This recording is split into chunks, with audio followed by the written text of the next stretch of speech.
5, 4, 3, 2, 1, 0.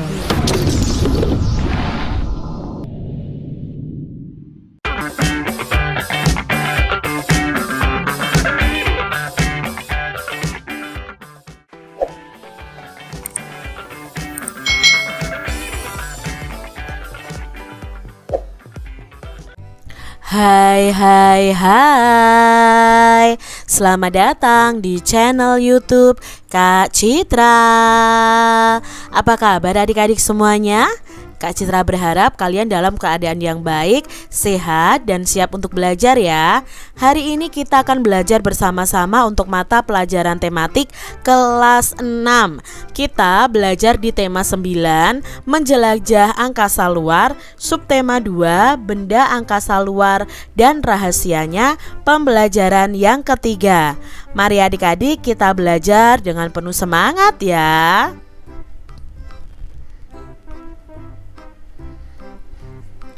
Adik-adik, saat ini manusia telah mampu mengamati luar angkasa dengan lebih detail dan cepat. Ini merupakan salah satu hasil perkembangan teknologi yang cepat dan canggih. Nah, sejak manusia meluncurkan yang namanya teleskop teleskop Hubble itu informasi yang didapatkan tentang keadaan di luar angkasa itu semakin jelas dan cepat.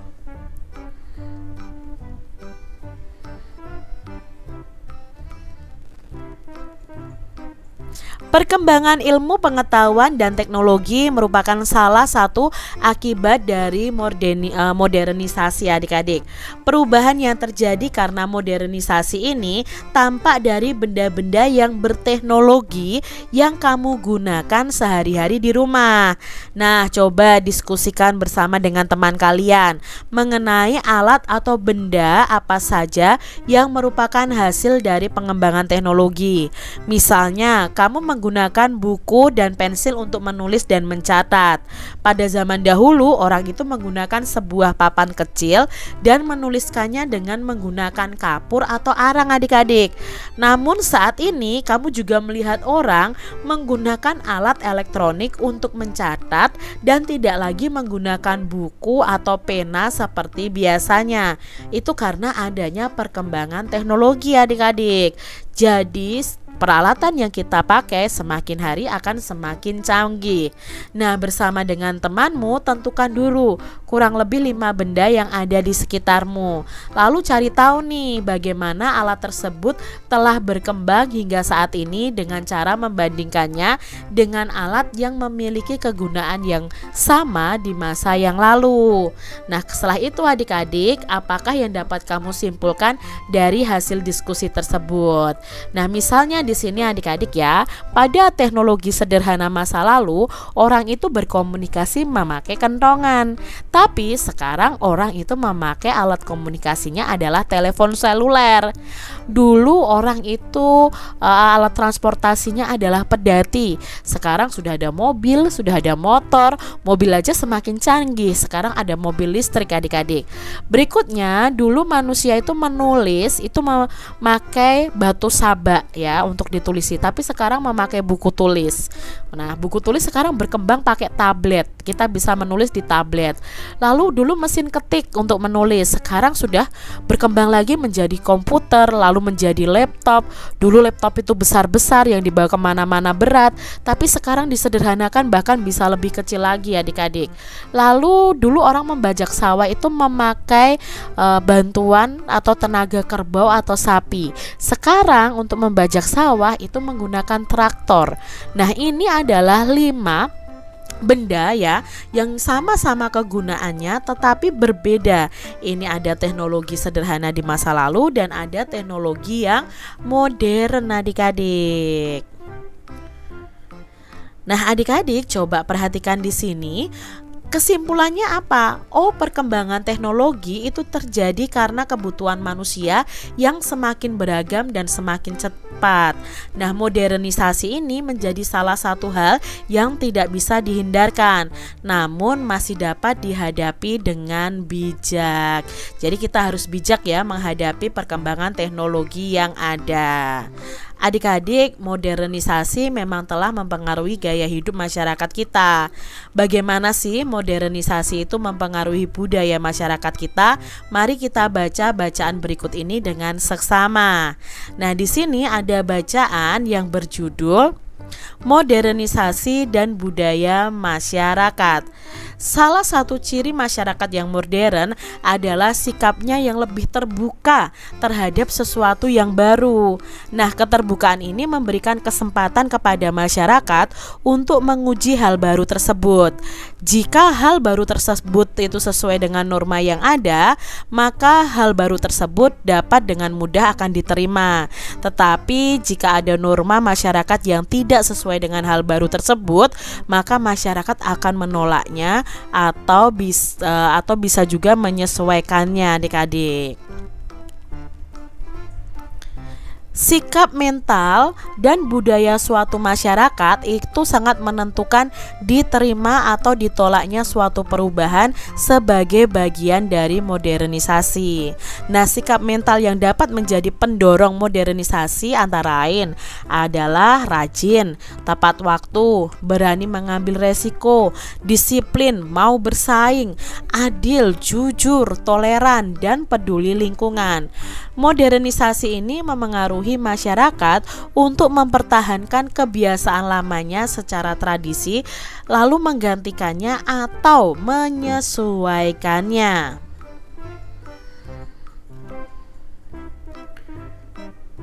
Modernisasi akan mempengaruhi masyarakat yang mempertahankan budaya-budaya yang telah diturunkan dari nenek moyangnya nih adik-adik.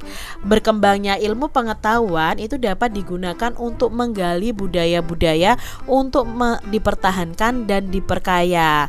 Nah, melalui inovasi, budaya masyarakat itu dapat dipertahankan menjadi budaya masa kini dengan bantuan teknologi, misalnya melalui penyebaran informasi ke seluruh dunia dan melalui pameran-pameran budaya.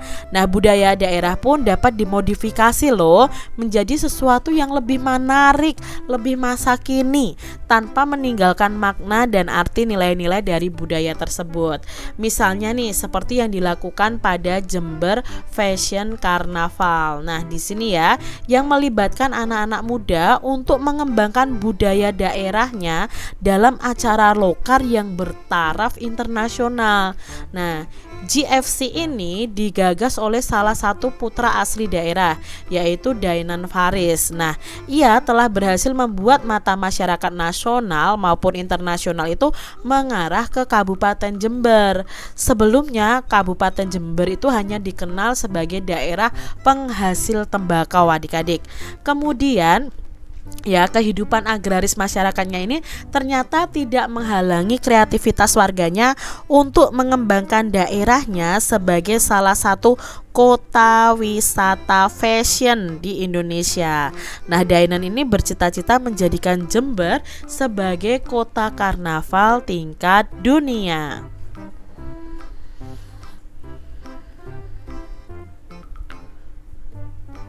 Festival ini dikemas dalam nuansa masa kini nih adik-adik. Nah, ini ya kostum-kostum festivalnya. Nah, tanpa meninggalkan budaya asli dari bangsa Indonesia. Festival ini mengusung tema-tema Nusantara. Nah, tema-tema tersebut bertujuan untuk menyampaikan pesan tentang keindahan dan keragaman budaya masyarakat Indonesia. Festival ini pun dapat dengan mudah mengundang para pemuda dan masyarakat untuk terlibat aktif dalam kegiatan ini. Peserta karnaval yang sangat beragam, mulai dari pelajar hingga ibu rumah tangga, mulai dari petani hingga pegawai kantoran, semua turut serta memeriahkan festival ini. Nah, bahan-bahan yang digunakan untuk festival pun merupakan bahan yang murah dan mudah didapat di daerah Jember. Ini ya, Jember Fashion Carnaval. Lakukan kegiatan berikut ini dengan memperhatikan instruksi yang diberikan adik-adik. Nah, kalian bisa lakukan kegiatan ini bersama dengan teman-teman kalian ya. Membuat ringkasan. Nah, dengan menggunakan bacaan di atas ya dan sumber informasi lainnya yang sesuai, kalian bisa membuat ringkasan dalam bentuk yang paling kalian sukai. Misalnya berupa peta pikiran, bisa berupa tabel, poster atau gambar. Ringkasanmu sebaiknya memuat beberapa hal berikut ini. Nah, dalam meringkas itu ada hal-hal yang harus dimuat nih dalam bacaan tadi. Yang pertama, bagaimana modernisasi itu mempengaruhi gaya hidup dan cara berpikir masyarakat modern. Lalu yang kedua itu menjelaskan contoh sikap pengaruh modernisasi yang disebutkan dalam artikel. Contoh lain bisa juga kalian dapatkan dari sumber lain nih adik-adik. Lalu yang ketiga, tulisan dan gambar keseluruhan itu harus jelas dan mudah dibaca. Bisa kalian gunakan pensil warna atau spidol untuk memperjelas dan membuatnya lebih menarik.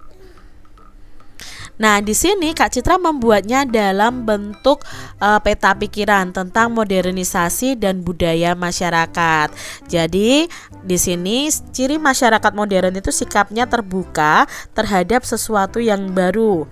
Ya, nah karena terbuka ini perlu diuji. Nah, kalau diuji mudah menerima jika sesuai norma dan menolak atau menyesuaikan jika tidak sesuai dengan norma. Nah, di sini sikap mental yang diharapkan adalah rajin, tepat waktu, berani mengambil resiko ya, disiplin, bersaing. Nah, di sini akan mempengaruhi sikap mental ini, yaitu mempertahankan kebiasaan lamanya secara tradisi dan menggantikannya serta menyesuaikannya. Contohnya adalah Jember Fashion Carnaval, di mana tradisi ya itu diubah sesuai dengan perkembangan masa kini. Adik-adik, buatlah clipping dampak modernisasi terhadap budaya masyarakat. Nah, ini bisa kalian lakukan secara berpasangan nih adik-adik ya. Kumpulkan paling sedikit satu artikel nih atau gambar dari surat kabar, majalah atau media lainnya.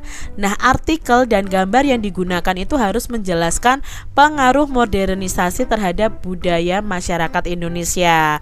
Nah, seperti yang kamu pahami di artikel tadi, kegiatan sebelumnya jangan lupa untuk mencantumkan sumbernya adik-adik. Buatlah clipping kalian semenarik mungkin untuk mengundang orang lain membacanya. Jadi kalian buat clipping ya adik-adik ya. Tulislah kesimpulanmu tentang pemahaman yang kamu dapatkan tentang pengaruh modernisasi terhadap budaya masyarakat, terutama masyarakat Indonesia. Nah, apa ya adik-adik ya pengaruhnya? Nah, pengaruh modernisasi ini terhadap perubahan budaya masyarakat Indonesia yaitu perubahan dari cara-cara tradisional ke cara-cara baru yang lebih maju yang dimaksudkan untuk meningkatkan kesejahteraan masyarakat.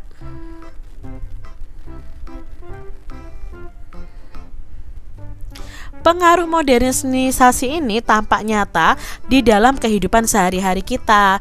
Kita tidak dapat menghindari loh adik-adik dari pengaruh perkembangan ilmu pengetahuan dan teknologi yang mendorong terjadinya modernisasi. Jadi kita juga tidak bisa menghindar dari perkembangan teknologi. Nah, berbagai bukti perkembangan teknologi itu sudah ada di sekitar kita. Salah satunya adalah tempat Observatorium Bosca ya di Bandung. Nah, pernahkah adik-adik mengunjunginya? Nah, kita cari tahu ya adik-adik ya tentang Bosca ini. Nah, simaklah sebuah cerita tentang pengalaman berkunjung ke Bosca atau ke Bosca nih ya, berikut ini. Nah, ini kalian akan tahu tempat apa sih ini. Nah, yuk kita cari tahu bersama-sama adik-adik. Berkunjung ke Observatorium Bosca. Nah, di sini hari ini rombongan siswa kelas 6 sekolah Rima tiba di lokasi Observatorium Bosca. Nah, lokasi observatorium itu berada di Lembang, Bandung, Jawa Barat. Mereka itu sangat beruntung karena cuacanya cukup cerah adik-adik. Biasanya langit itu mendung dan gerimis sepanjang hari. Maklum, bulan Oktober biasanya memang musim hujan.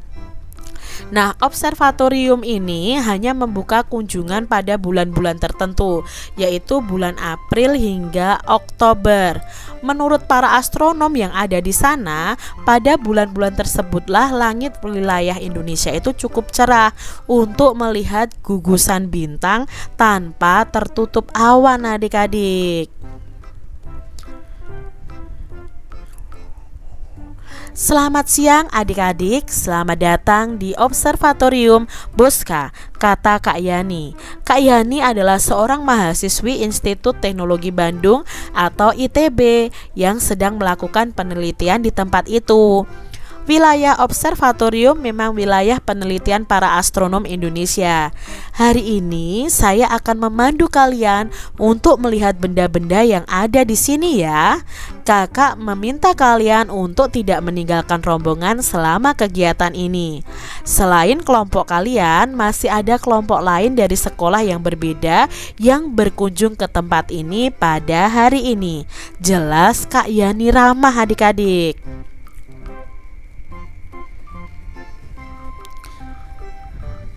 Rima dan teman-temannya mengangguk setuju, lalu mendengarkan semua penjelasan yang diberikan dengan saksama. Rima dan teman-temannya mengikuti rombongan dengan tertib.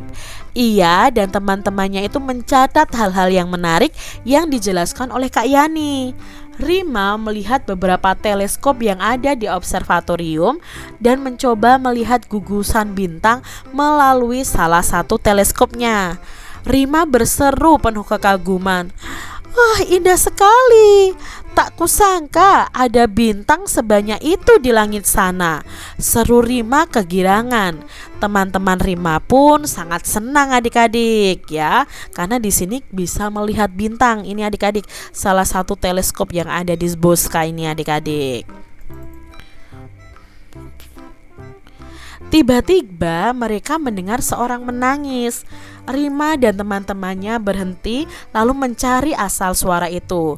Setelah Rima berbicara kepada Kak Yani tentang suara itu, rombongannya berhenti.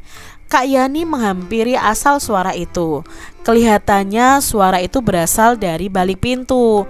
Kak Yani membuka pintu itu dan menemukan seorang gadis kecil berseragam sama dengan Rima terduduk dan menangis terseduh-seduh. Agatha, seru Rima. Mengapa kamu berada di sini? Bukannya seharusnya kamu ikut rombongan Butika? Tanya Rima kepada teman satu sekolahnya. Agatha memang tidak sekelas dengan Rima, tetapi mereka sama-sama siswa kelas 6. Agatha itu seharusnya ikut rombongan Butika, wali kelas mereka.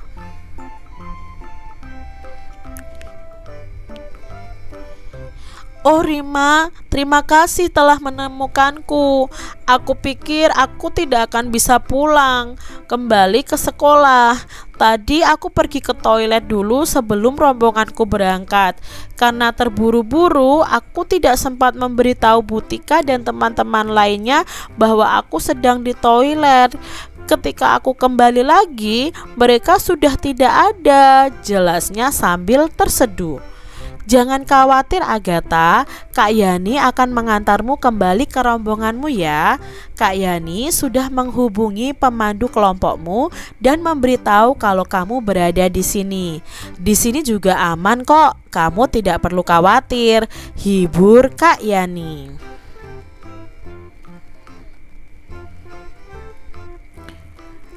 Terima kasih Kak Yani. Lain kali aku harus memberitahu teman yang lain kalau aku sedang meninggalkan rombongan untuk keperluan tertentu, kata Agatha masih bersedih.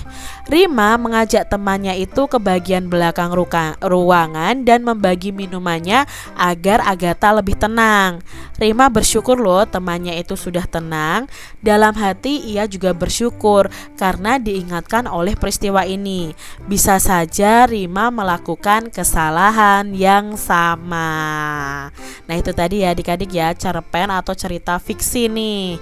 Nah adik-adik, berdasarkan cerita fiksi di atas nih adik-adik ya, Lakukanlah kegiatan berikut ini secara mandiri. Nah, bagilah cerita tadi menjadi 3 bagian, yaitu cerita awal, tengah, dan akhir. Lalu gambarlah peristiwa penting yang menjelaskan isi cerita dari bagian awal, tengah, hingga akhir, dan beri keterangan di setiap gambarnya. Contohnya seperti ini nih adik-adik ya. Awalnya ya, itu rombongan siswa kelas 6 sekolah Rima itu berkunjung ke Observatorium Bosca di Lembang, Bandung, Jawa Barat. Lalu cerita di tengahnya apa? Nah, di dalam observatorium itu ada seorang ayah yang menangis. Ternyata itu adalah Agatha. Nah, Agatha ini salah satu teman dari Rima ini yang tertinggal dari rombongan. Lah, cerita akhirnya apa? Cerita akhirnya adalah ketika sambil menunggu Kak Yani menghubungi rombongannya, Rima ini membagi minuman dengan Agatha supaya Agatha lebih tenang. Nah, Rima bersyukur karena diingatkan dengan peristiwa tersebut. Nah, kalian bisa kembangkan lagi ya.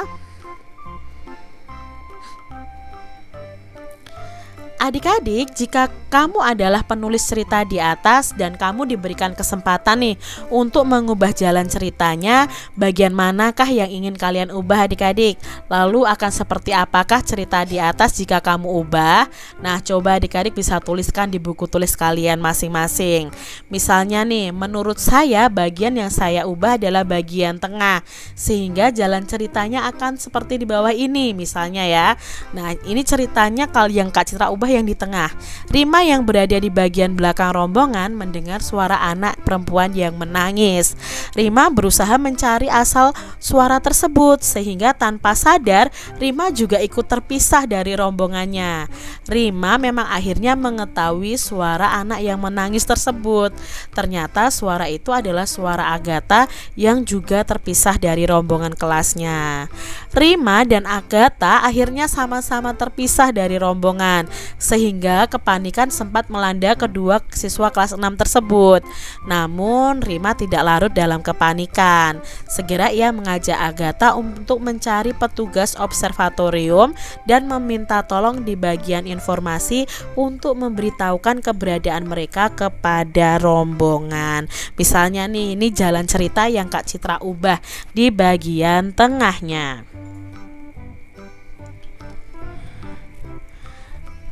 Adik-adik, coba amati gambar berikut ini. Perkembangan ilmu pengetahuan dan teknologi telah banyak membantu masyarakat untuk memecahkan masalahnya adik-adik. Nah, di sini peluncuran satelit di luar angkasa itu telah banyak membantu manusia adik-adik ya. Telah banyak dimanfaatkan manusia untuk menyebarkan informasi dan untuk meningkatkan persatuan dan kesatuan bangsa dengan meningkatkan rasa cinta tanah air dan bangsa dengan berbagai cara yang kreatif dan masa kini. Bacalah artikel tentang upaya meningkatkan persatuan dan kesatuan berikut ini dengan seksama adik-adik. Nah, di sini ada bacaan yang berjudul Tradisi Ngayah di Masyarakat Bali. Apa ya tradisi ngayah itu? Yuk kita cari tahu bersama-sama. Kehidupan masyarakat Indonesia yang menjunjung tinggi kebersamaan telah menjadi norma yang diturunkan dari nenek moyang. Persatuan dan kesatuan itu diwujudkan dalam kegiatan sehari-hari di kalangan masyarakat tradisional yang tetap terpelihara dan dianggap penting hingga kini. Salah satunya adalah tradisi ngayah yang dilakukan masyarakat Bali. Ngayah itu berarti mengerjakan sesuatu secara sukarela untuk kebaikan bersama adik-adik. Tidak hanya pada saat mempersiapkan kegiatan keagamaan, ngayah itu juga dilakukan masyarakat dalam kehidupan keseharian. Saling berbincang dan menyapa di pagi hari sebelum masyarakat bekerja merupakan salah satu kegiatan ngayah yang sering dilakukan. Ngayah itu dilakukan untuk saling berbagi, tolong-menolong, dan bermasyarakat. Ngayah itu juga berarti menyumbang adik-adik. Tidak hanya menyumbang secara materi, ngayah itu juga menyumbang dalam bentuk jasa dan kebersamaan. Di setiap acara keagamaan yang dilakukan bersama-sama, setiap anggota masyarakat akan melibatkan dirinya baik dengan materi maupun tenaga untuk menyukseskan acara tersebut. Banyak loh peristiwa di sekitar kita yang menunjukkan persatuan dan kesatuan bangsa. Contohnya ngayah tadi ya adik-adik yang ada di Bali. Nah, berdasarkan artikel di atas, bersama dengan temanmu cobalah untuk mencari tahu nih peristiwa apa saja yang menunjukkan persatuan dan kesatuan bangsa. Jelaskan juga bagaimana peristiwa-peristiwa itu berhubungan dengan sila-sila dalam Pancasila. Nah, kalian bisa diskusikan bersama dengan teman-teman kalian ya adik-adik ya. Bagaimana sikap persatuan dan kesatuan itu tercermin dalam kehidupan bermasyarakat. Nah, adik-adik bisa mencari artikel nih di majalah atau surat kabar yang menjelaskan tentang peristiwa persatuan dan kesatuan, lalu kalian hubungkan dengan sila-sila yang ada dalam Pancasila. Demikian tadi adik-adik pembahasan kita di tema 9, subtema 2, pembelajaran yang ketiga. Semoga video pembelajaran ini bermanfaat untuk adik-adik semuanya, dan sampai jumpa lagi di video pembelajaran Kak Citra selanjutnya. Tuhan memberkati. Jangan lupa tekan tombol subscribe, lalu tekan loncengnya, tekan juga tombol like, lalu share ke media sosial kalian. Jangan lupa untuk ikuti media sosial Kak Citra. Terima kasih.